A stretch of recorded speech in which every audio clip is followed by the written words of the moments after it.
In the spring of 1945, on a rocky escarpment known as Hacksaw Ridge, gunfire thundered across the island of Okinawa. Smoke filled the air. Bodies lay scattered.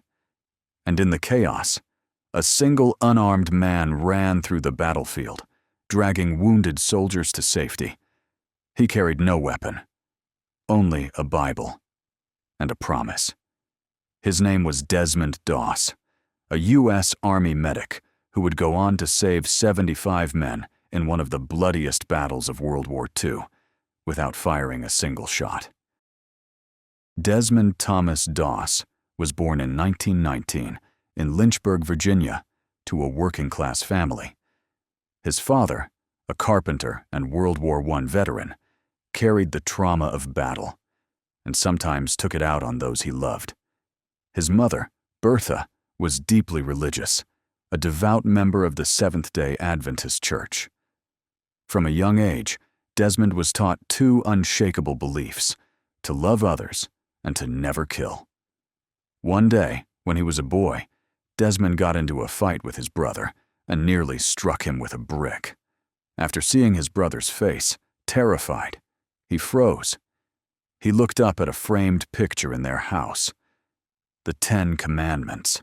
His eyes stopped on one line: "Thou shalt not kill." From that day on, he made a vow. No matter what, he would never take another human life. When Japan bombed Pearl Harbor in 1941, America went to war. Young men lined up to enlist, including Desmond. Friends were shocked. How could a man who refused to hold a gun volunteer for the army? But Desmond saw it differently. He didn't want to kill. He wanted to save lives. He enlisted as a combat medic, saying, "While everyone else is taking life, I'll be saving it." Yet, from the moment he joined, Doss was treated as an outcast. His refusal to carry a weapon angered his superiors. To them, he was a liability, a soldier who wouldn't fight. They called him a coward, a traitor, even tried to court-martial him for disobeying orders. One officer sneered, "When we go into battle, Doss, you're not coming back." But Desmond didn't argue or hate them for it. He just kept saying quietly, "I'll serve God by saving men." In training camp, Doss endured constant ridicule. He was beaten, mocked, and punished for refusing to touch a rifle. While other men practiced shooting, he practiced bandaging wounds, carrying stretchers, and tying tourniquets. He trained his body, but more importantly, his faith. The other soldiers laughed at him when he knelt to pray every night. But slowly, some began to notice something different about Doss. He never complained. He never fought back. And when anyone was hurt, even the ones who bullied him, he was the first to help. Eventually, his company realized this quiet, skinny kid from Virginia might just be the most determined man among them. By 1945, Desmond Doss was assigned to the 77th Infantry Division and was about to face his greatest test yet. In April 1945, American forces prepared to invade Okinawa, the final step toward Japan. It was a place of unimaginable violence, cliffs, caves, and ridges defended by an enemy that refused to surrender. At the center of it all was a sheer 400-foot cliff the soldiers called Hacksaw Ridge. To take Okinawa, they would have to climb it, under heavy machine gun fire. For many soldiers, it was hell on earth. For Desmond Doss, it was where faith met fire. On April 29, 1945, Doss's battalion climbed the ridge. As soon as they reached the top, Japanese machine guns opened fire. Men fell by the dozens. Screams echoed through the smoke. The ridge was littered with wounded soldiers, pinned down and bleeding out. The order came to retreat. The surviving troops scrambled down the cliff to safety, all except one man. Desmond Doss stayed behind. Armed only with his medic kit and his faith, he ran through the bullets. Alone. He crawled to the first wounded soldier he found, dragged him to the cliff's edge, tied a rope around his body, and lowered him down the 400-foot escarpment. One man at a time. Then he went back, again and again, through the gunfire, through the smoke, through the blood and screams. For 12 hours he refused to stop. Every time he lowered a soldier to safety, he prayed softly, "Lord, please help me get one more, just one more." By dawn, 75 men had been saved, many of them the same soldiers who had once mocked him. When his hands were torn and blistered, when his body shook with exhaustion, he kept going. When bullets whizzed past his head, he kept praying.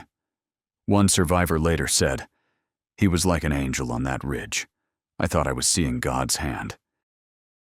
After his heroic rescue, Doss rejoined his men for another assault days later. This time, he was wounded by a grenade while treating another soldier, his leg shredded by shrapnel. But he refused to call for a medic. He crawled through the mud, dragging himself to treat others first. Then a sniper's bullet hit him in the arm, using a rifle stock as a splint.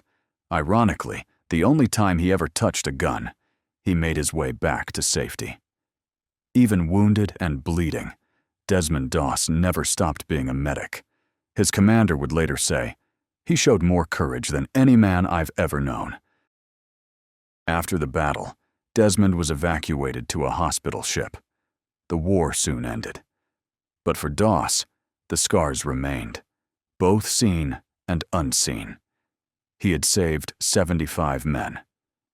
And on October 12, 1945, President Harry S. Truman awarded him the Medal of Honor, the highest military decoration in the United States. As Truman placed the medal around his neck, he said, "You've done more than any man deserves this honor." Doss, ever humble, replied softly, "The real heroes are the ones who didn't come back." He was the first conscientious objector, or, as he preferred, conscientious cooperator, ever to receive the Medal of Honor. After the war, Doss returned home to Virginia. He married Dorothy Shuta, the woman who had sent him a small Bible before Okinawa, the same Bible he carried into every battle. That Bible was later found stained with blood, his own. Life wasn't easy.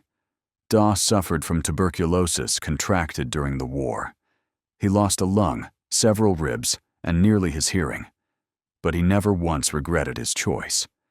When asked why he did it, he said simply, "I couldn't live with myself if I didn't stay true to what I believed." He lived quietly, growing vegetables and reading his Bible.